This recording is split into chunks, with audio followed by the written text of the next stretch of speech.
Amém? Lição hoje é a lição de número 58, tem como título o Ministério da Paz do Messias durante os dois adventos, durante as suas duas vindas, né? A sua primeira vinda se deu aí há 2000 anos atrás, né? Um pouquinho mais. E a sua segunda vinda, desde aquela época que ele se foi, a humanidade ou os cristãos, os servos de Deus estão aguardando. Isaías foi o profeta que previu Jesus e com muitos detalhes, falando dos dois tempos nos quais ele interage nessa terra. Nosso texto, ele está lá em Isaías capítulo 61, nós vamos ler ele todo. Nosso texto é esse hoje, então Isaías 61, dos versos 1 até o verso 11. Vamos lá. O primeiro versículo diz assim: O Espírito do Senhor, Deus está sobre mim, porque o Senhor me ungiu para pregar boas novas aos quebrantados, enviou-me a curar os quebrantados de coração, a proclamar libertação aos cativos e pôr em liberdade os algemados. Esse texto, né, um texto muito pregado, porque ele fala do servo Jesus como aquele que é o enviado de Deus, como que Deus preparou para fazer o seu ministério aqui. Os versículos 1 até o versículo 2, parte A, descreve o ministério do Messias em sua primeira vinda, enquanto da parte B do 2 até o versículo 3 descreve o seu ministério na sua segunda vinda. Então, primeiro ele fala: o Espírito do Senhor Deus está sobre mim, né? Quando João Batista batizou Jesus, viram o céu aberto e o Espírito de Deus descer sobre Jesus, né? Como uma pomba, fala, desceu sobre a vida de Jesus, para poder dar testemunho de que ele era ungido de Deus. Então aqui se cumpre o que ele fala, né? Está sobre mim e me ungiu para pregar boas novas aos quebrantados, enviou-me a curar os quebrantados de coração e a proclamar libertação aos cativos e pôr liberdade aos algemados. Então, olha só como o ministério de Jesus é totalmente voltado para o espírito do homem. Ele curava enfermos, ele expulsava demônios, ele fazia, né, pessoas consertarem suas vidas. Mas principalmente as coisas que fala aqui em Isaías são todas voltadas para o espírito, porque ele fala, olha, quebrantado de coração, pessoa que vai ouvir a palavra de Deus, pessoa que vai receber Jesus, né? Proclamar libertação aos cativos, é curar, mas não é cura física, é curar os quebrantados, né? Pôr libertação aos cativos do cativeiro espiritual e pôr em liberdade os algemados. É tudo voltado para a vida espiritual do ser humano. E isso aqui foi o que ele fez na sua primeira vinda, né? Apregoar o ano aceitável do Senhor. E aí, da segunda parte, até aqui foi a primeira vinda de Jesus. Aí no versículo 2, na parte B, ele fala: a proclamar o ano aceitável do Senhor e o dia da vingança do nosso Deus. Aqui, o dia da vingança do nosso Deus já é a segunda vinda de Jesus. Essa parte aí, ele trata, né, da vida espiritual como se fosse material, comparando uma com a outra, né? Algemado, algemas significa prisão, né? A pessoa está presa, e está presa mesmo nas garras malignas, né? Então, ele fala, por liberdade os oprimidos, as pessoas estão oprimidas pela tentação, pelas provas, pelas lutas e pelo diabo mesmo, né? Então Jesus veio para libertar essas vidas, ele veio para tirar todo esse fardo, né? E deixar o homem livre, se o homem quiser, né? Ele liberta todo aquele que quer. O homem que quer é livre, quem não quer continua preso. Mas quem quer a liberdade tem a oportunidade agora de se tornar livre dessas dificuldades, dessas lutas, né? Que é algemas, prisão, doenças, enfermidades, tristeza, angústia, depressão, tudo isso ele libertou o homem. Então cabe ao homem querer agora. Isso.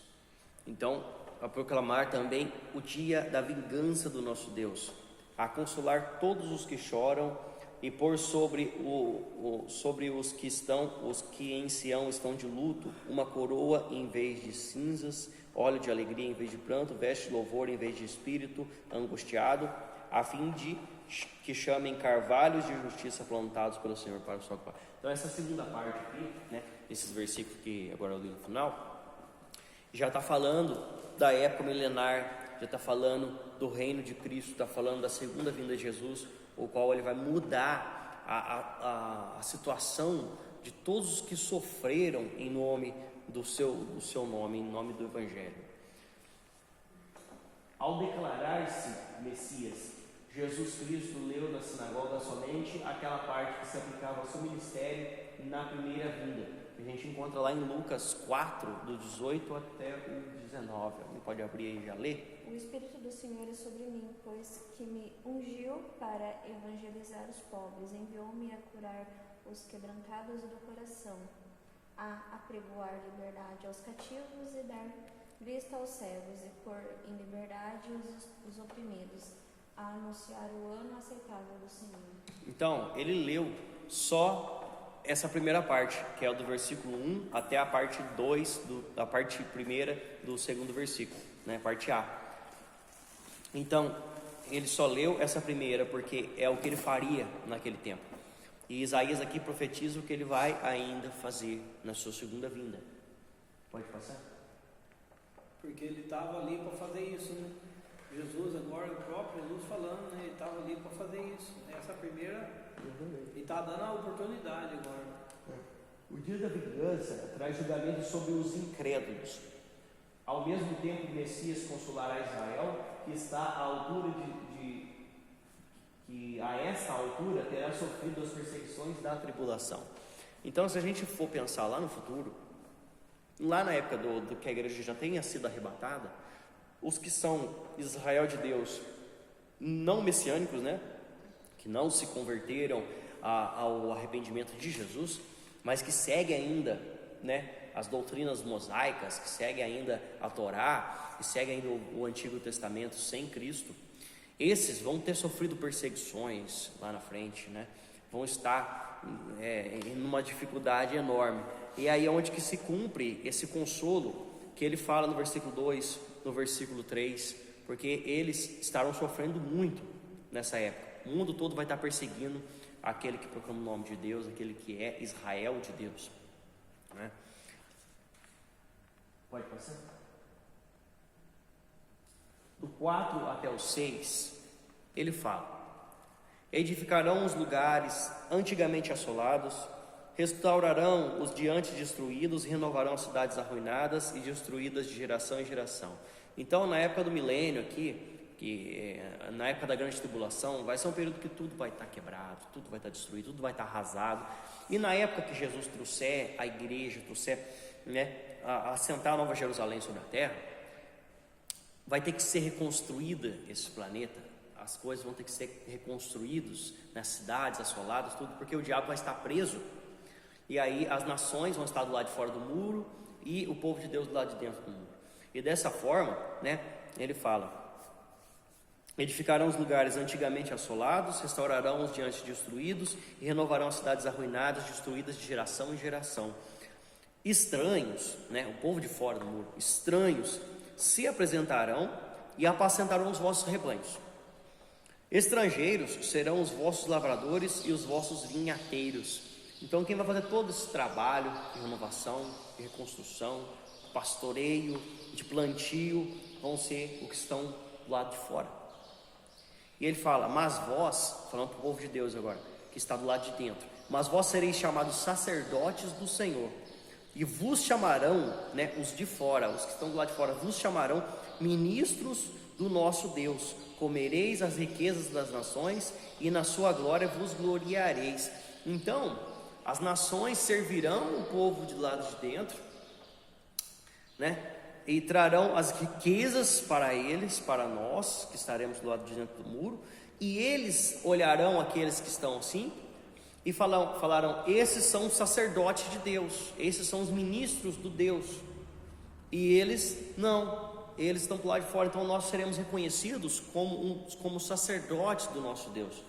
Então as nações servirão a Deus, e o povo separado da Nova Jerusalém cuidarão de todo o trabalho, enquanto o povo de Deus é reconhecido como sacerdote de Deus e se servem, né?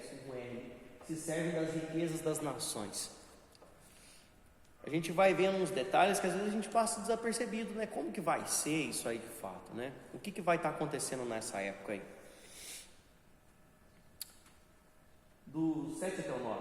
Todo sofrimento, injúrias e perseguições que sofremos aqui hoje, no milênio será convertido no oposto, em bênçãos de alegria. Então lá no versículo 3 ele também fala sobre isso, né? No versículo 1, aliás, versículo 1 até o 3. E aqui ele fala no versículo 7: em lugar da vossa vergonha tereis dupla honra, em lugar da afronta exultareis na vossa herança, e por isso na vossa terra possuireis o dobro e tereis perpétua alegria, porque eu, o Senhor, amo o juízo e odeio a iniquidade do roubo. Dar-lhe-eis fielmente a sua recompensa, e com eles farei aliança eterna. A sua posteridade será conhecida entre as nações, e os seus descendentes no meio dos povos. Todos quando os virem reconhecerão como família bendita do Senhor. Então Deus fala que tudo aquilo que o seu povo sofreu, ele vai ser recompensado em dobro, né? Lembra a situação que Jó esteve, né? Jó perdeu tudo, sofreu aquela perseguição do diabo, e tudo que ele tinha, menos a esposa, ele perdeu. Mas tudo que ele perdeu, ele foi recompensado em dobro, né? Tudo, até mesmo os filhos, ele recebeu em dobro.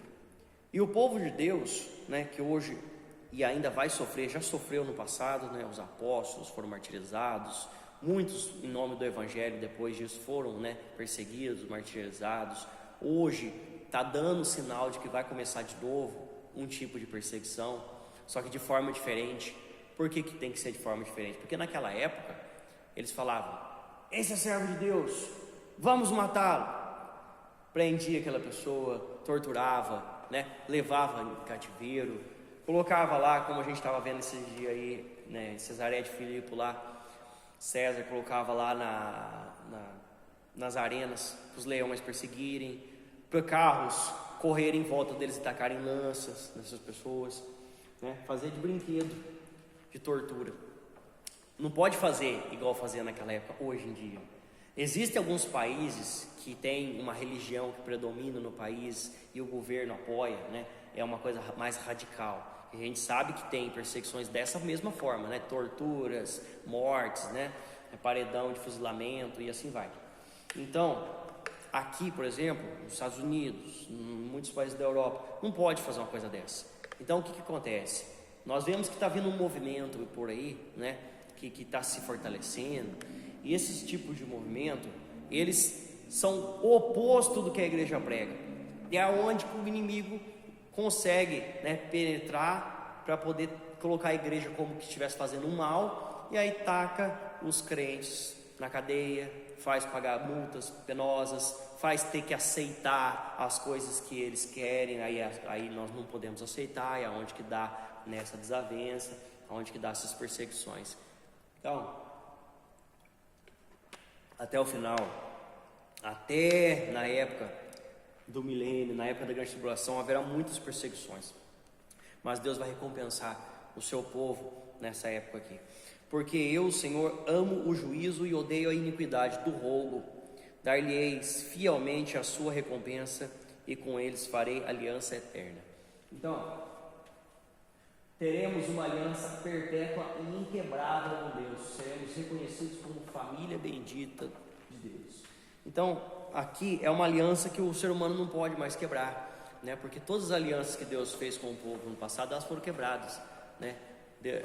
Adão quebrou a aliança com Deus, Abraão quebrou a aliança, Noé quebrou a aliança, As alianças que foram sido feitas desde o começo dos tempos, elas foram quebradas e nenhuma permaneceu a não ser de Cristo, né? E essa é a mesma aliança que Deus fará com o seu povo na Nova Jerusalém, porque é um povo sem pecado, um povo sem iniquidade, um povo limpo da carne do mal, que tem a vida eterna e terá uma aliança perpétua com Deus. Sua posteridade será reconhecida entre as nações. Então o povo do lado de dentro do muro vai ser reconhecido como, como família bendita de Deus, seus descendentes, né?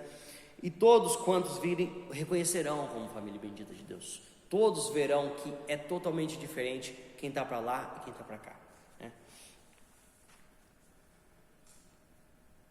Quando ele fala aqui do versículo 10 e 11, regozijar-me-ei muito no Senhor, a minha alma se alegra no meu Deus, porque me cobriu de veste de salvação e me envolveu com um manto de justiça, como noivo que se adorna de turbante, como noiva que se enfeita com as suas joias. Então Deus nos deu honra, nos cobriu de riquezas, né? Como a gente vê a qualidade dos materiais que são feitos na Nova Jerusalém, né? Cobriu de vestes de salvação. Então ele fala de coisas aqui que a gente não consegue nem imaginar, porque como a terra produz os seus renovos e como o jardim faz brotar o que nele se semeia, assim o Senhor fará brotar a justiça e o louvor perante todas as nações. Então é até difícil para nós que vivemos esse mundo caótico, né? Tudo que a gente faz aqui, tudo a gente tem que pensar para agir. Os planos nossos muitas vezes não dão certo, né? Nós vivemos num mundo que você não pode confiar nas pessoas, né? Sempre tem que ter uma desconfiança, porque as pessoas não são francas, não são verdadeiras, as pessoas gostam de enganar uns aos outros. É difícil a gente conseguir imaginar um lugar como esse, por causa do que a gente vive hoje, né? É uma coisa totalmente diferente. Imaginar que a maior perfeição que será neste lugar de paz, sem dor, né? Hoje a gente tem tanto problema de saúde, dor no corpo, dor espiritual, né? Apertos e sofrimentos que a gente passa nessa terra por causa de escolhas, por causa de tudo que acontece aqui, né?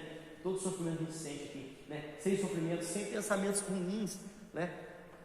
Nada que conhecemos daqui hoje vai ser igual no reinado de Cristo, nada, né?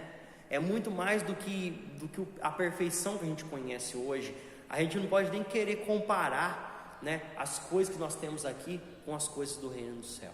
É por isso que Jesus, quando ele falava com seus discípulos, quando ele falava com a multidão, ele falava por parábolas, porque são coisas tão opostas que não dá para se comparar. Então ele pegava as coisas que a gente conhecia daqui para poder aproximar daquilo que é o reino dos céus. Mas a gente pode ter certeza que é totalmente diferente, porque quando os profetas eles vislumbraram o céu, né?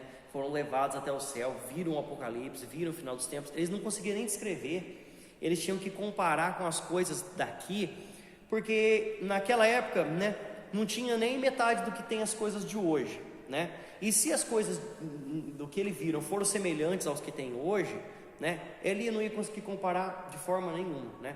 Se ele viu um avião lá, se ele viu um prédio lá, naquela época não tinha, né? Isso aí falando do Apocalipse, né? E as coisas que estão no céu, né? Como que se compara com uma coisa que você nunca viu antes, né? Então é uma coisa de tamanha perfeição que nós não podemos nem imaginar. Além de todas as bênçãos recebidas, a vida eterna com Cristo, todos os que não quiseram receber, né, verão o fruto da vida de quem permaneceu nos caminhos do Senhor e por ele foi salvo, né? Por isso que ele fala: assim o Senhor Deus fará brotar a justiça e o louvor perante todas as nações. Todas as nações verão o povo de Deus adorando a Deus, louvando ao Senhor com toda essa perfeição, sem dores, sem problemas, sem carne, sem pecado, e reconhecerão, né? Só que ali já foi o tempo de reconhecer, né, a vinda de Jesus. Amém? Hoje nós vamos encerrar por aqui, né? A próxima aula eu tive que dividir assim, porque senão ia ficar muito longo um texto, ou ia ficar muito curto o outro. Então na próxima aula vai ser o capítulo 62 e nós vamos fazer o capítulo 63 até o versículo 6. Aí vai mudar de assunto de novo, certo?